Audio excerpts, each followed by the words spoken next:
હવે આપણે સ્વાધ્યાયના 3.1 થી 3.4 જોયા બાદ હવે જોઈશું 3.5.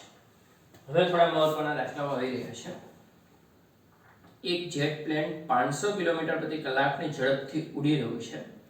તે જેટ પ્લેનની સાપેક્ષ 1500 કિલોમીટર પ્રતિ કલાકની ઝડપે દહન ઉત્પાદનનો વાયુ બહાર કાઢી રહ્યું છે. જમીન પર ઉભેલા કોઈ અવલોકનકારની સાપેક્ષ દહન ઉત્પાદનની ઝડપ કેટલી હશે? તો આ જેટ પ્લેનની ઝડપ છે vj 500 કિલોમીટર પ્રતિ કલાક. ધારો કે ઉપર તરફની દિશા ધન લીએ છે એટલે આને ધન લીધું.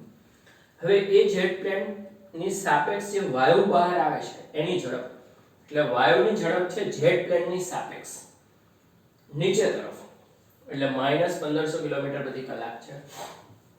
હવે સાપેક્ષ વેગના સૂત્ર અનુસાર vgj એટલે vg vj એની કિંમત છે -1500. આપણે જમીન પર ઉભેલા વ્યક્તિને vg ની ઝડપ જોઈએ છે, તો કઈ રીતે મળશે? vj ને સામે મોકલી દો તો vg બરાબર vj સામે જે પ્લસ થાય -1500, એની કિંમત 500 છે એટલે -1000 કિલોમીટર પ્રતિ કલાક થશે. તો જમીન પર ઉભેલા વ્યક્તિને બહાર આવતા વાયુની ઝડપ 1000 કિલોમીટર પ્રતિ કલાક અનુભવાશે પોતાના તરફ. જો 1 કલાકમાં જેટ પ્લેન છે 500 કિલોમીટર ઉપર જાય છે અને વાયુ 1500 કિલોમીટર નીચે આવે છે 1 કલાકમાં, તો વાયુ એમાંથી જ નીચે આવે છે એટલે 500 ઉપર ગયો અને 1500 નીચે આવ્યો એટલે પરિણામી અસર તો 1000 જ રહી, 1000 કિલોમીટર પ્રતિ કલાક નીચે તરફ. 3.6 જોઈએ. સુરેખ રાજમાર્ગ પર 126 કિલોમીટર પ્રતિ કલાક જેટલા ઝડપે દોડી રહેલી એક કાર 200 મીટર અંતર કાપીને ઊભી રાખવી છે. તો કારનો નિયમિત પ્રતિપ્રવેગ કેટલો હોવો જોઈએ? કારને સ્થિર થવા માટે કેટલો સમય લાગશે? તો કારની પ્રારંભિક ઝડપ આપેલી છે v0 126 કિલોમીટર પ્રતિ કલાક છે. જો આપણે પેલો 18 થી 36 વાળો ઘડિયો તમને યાદ હશે, 126 એટલે 35 મીટર પ્રતિ સેકન્ડ થાય. તો પ્રારંભિક વેગ છે 35 મીટર પ્રતિ સેકન્ડ. 200 મીટર અંતર કાપીને ઊભી રાખવી છે એટલે અંતર x 200 મીટર ઊભી રાખો એટલે અંતિમ વેગ 0. તો કેટલો પ્રતિપ્રવેગ આવે તે શોધવાનું, કેટલા સમયમાં અટકશે. પહેલા આની વાત કરીએ તો પ્રારંભિક વેગ છે, અંતર છે, અંતિમ વેગ છે, પ્રવેગ છે, સમય ગેરહાજર છે. સમય ગેરહાજર હોય એવું અચળ પ્રવેગી ગતિનું ત્રીજું સમીકરણ આવે છે v2 બરાબર v02 2ax. v0 છે v0 35, 2a x 200 છે. 35 નો વર્ગ સામે છે એટલે માઈનસ થઈ જશે અને 200 ગુણ્યા 2 400 છેદમાં આવશે એટલે એ સૂત્રનો કરતા 35 ગુણ્યા 35 ભાગ્યા 400 કરો તો -3.06 મીટર પ્રતિ સેકન્ડ સ્ક્વેર જેટલો પ્રવેગ મળશે. એટલો પ્રતિપ્રવેગ પણ કરવો જોઈએ તો કાર 200 મીટર અંતર કાપીને અટકી જાય. એના માટે સમય કેટલો લાગે?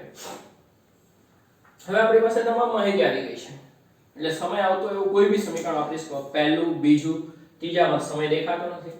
પહેલું સરળ છે, જો આપણે v બરાબર v0 80. v0 સામે જાય તો v v0 બરાબર 80, તો t બરાબર v v0 ના છેદમાં અંતિમ વેગ 0 છે, પ્રારંભિક વેગ 35, પ્રવેગ ઋણ છે. 35 ભાગ્યા 3.06 માઈનસ નિશાની ઉડી જશે. 11.43 સેકન્ડ લાગશે કારને ઊભી રહેવામાં. બરાબર?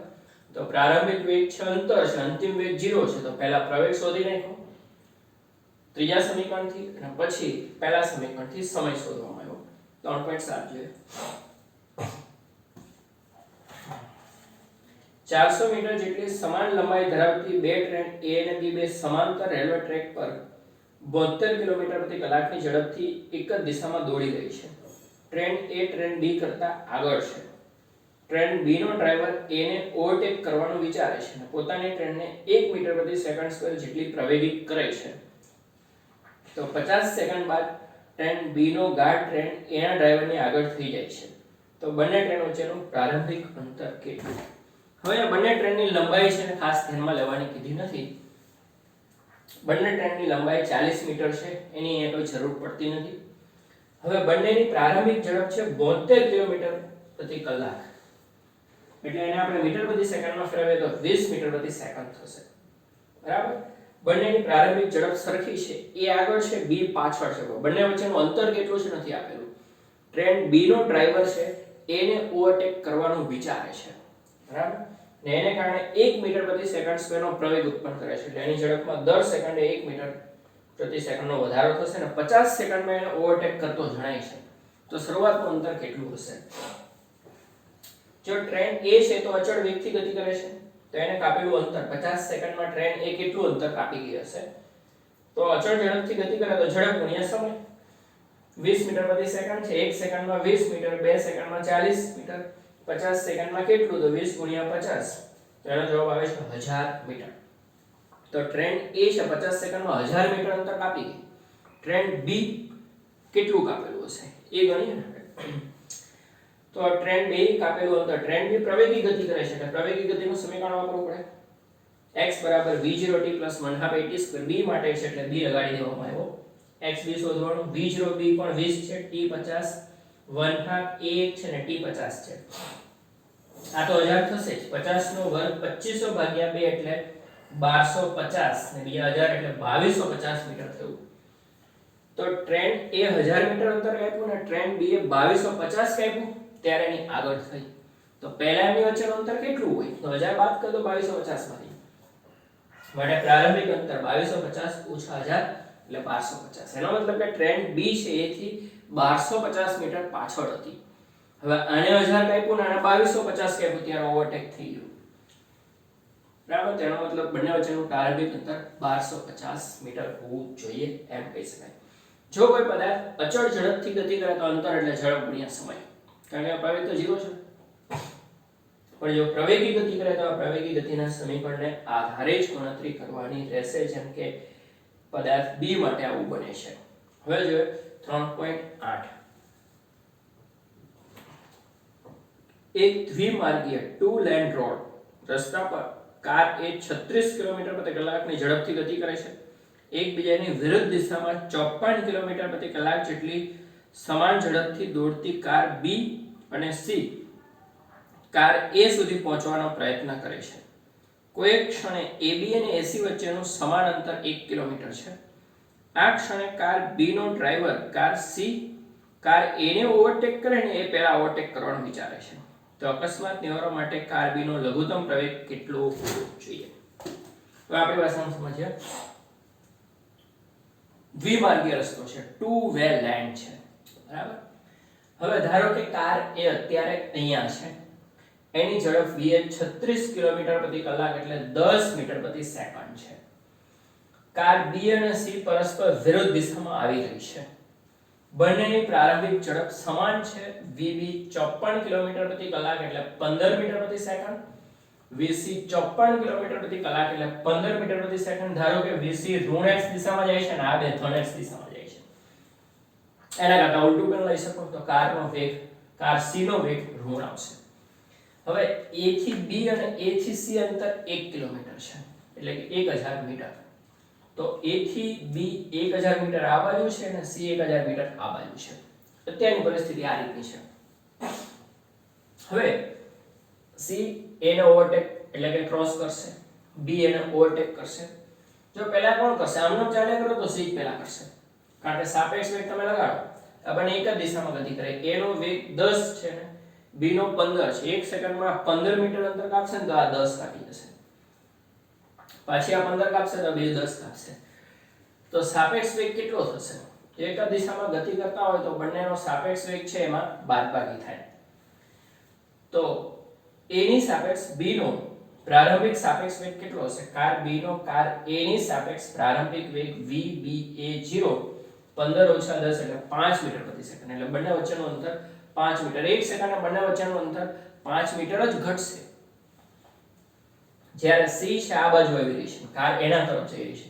1 સેકન્ડમાં 10 મીટર C તરફ જશે અને આ 1 સેકન્ડમાં 15 મીટર આના તરફ આવશે. એટલે બંને વચ્ચેનું અંતર 25 મીટર દર સેકન્ડમાં ઓછું થઈ જશે. એ આપણે અહીંયા લખેલું છે કે કાર A નો વેગ C ની સાપેક્ષ VA - VC, પણ VC પોતે માઈનસ છે એટલે પ્લસ થાય. વિરુદ્ધ દિશામાં ગતિ કરે તો સાપેક્ષ વેગમાં સરવાળો, સમાન દિશામાં ગતિ કરે તો સાપેક્ષ વેગમાં બાદબાકી એટલે 25 થશે. જો આમનું ચાલ્યું તો 1 સેકન્ડમાં બંને એકબીજા તરફ 25 મીટર ખસી રહી છે. જ્યારે આ બંને એકબીજા તરફ 1 સેકન્ડમાં 5 મીટર જ ખસી રહી છે. એટલે પહેલા C જ એને ક્રોસ કરી નીકળી જશે B ની પહેલા, પણ B કઈ હિંમત આરેવો નથી. બી સી કરતા વહેલા એને ઓવરટેક કરવા માંગે છે તો શું કરવું પડશે? આમ નામ તો નહીં થઈ શકે, આજ પહેલા પહોંચી જશે તો આને શું કરવું પડશે? પ્રવેગિત એક્સિલરેટર ઉપર પગ મૂકવો પડશે, પાંચમો ગેર, એટલે આને પ્રવેગિત થવું પડશે. બહુ વધારે નથી થવું, આની પહેલા નીકળી જાય જસ્ટ એ રીતે થવું છે. તો કેટલો લઘુત્તમ પ્રવેગ હોવો જોઈએ? એટલે લઘુત્તમ શબ્દ વાપરેલો છે તો બી નો પ્રવેગ શોધવાનો છે. પહેલા તો વિચારવું પડશે કે આની વચ્ચેનું જે 1000 મીટર અંતર છે ને કેટલી સેકન્ડમાં કપાઈ જાય છે. આ બેની પરિસ્થિતિને ધ્યાનમાં લઈ 1 સેકન્ડમાં 25, 2 સેકન્ડમાં 50, 3 સેકન્ડમાં 75, 4 સેકન્ડમાં 100, એવી રીતે 1000 કાપવાનો છે. 40 સેકન્ડ થશે. તો કાર સી કાર એ પાસે પહોંચે તે માટેનો સમય ટીસી કહી દઈએ. અંતર 1000 છે ને સાપેક્ષ વેગ, એટલે બેનો અલગ અલગ વિચાર ન કરવો પડે, એટલે સાપેક્ષ વેગમાં બધું આવી જાય.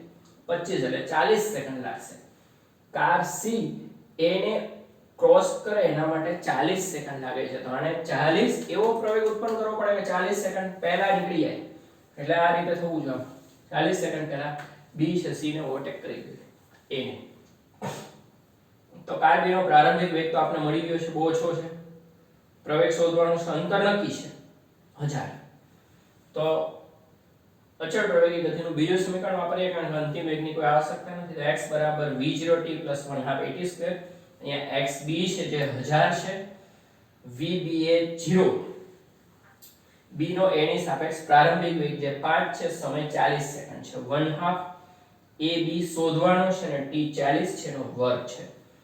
તો આ 40 ગુણ્યા 5 કરો એટલે 200 થશે. આ બાજુ આવે 1000 ઓછા 200, અહીંયા 40 નો વર્ગ 1600 ભાગ્યા 2 એટલે 800 થશે. તો આ પણ 800 ને આ પણ 800, તો ab ની કિંમત આવશે 1 મીટર પ્રતિ સેકન્ડ સ્ક્વેર.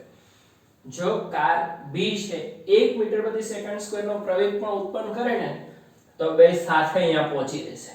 એટલે આ લઘુત્તમ પ્રવેગ છે. આનાથી સીધ વધારે પ્રવેગ રાખશે ને બી તો એ સી પહેલા ઓવરટેક કરીને નીકળી જશે. એટલે બી નો લઘુત્તમ પ્રવેગ 1 મીટર પ્રતિ સેકન્ડ છે. કે જેટલી એક રાખશે તો બે એક સાથે અથડાશે. એક થી સીધ વધારે રાખવું જોઈએ.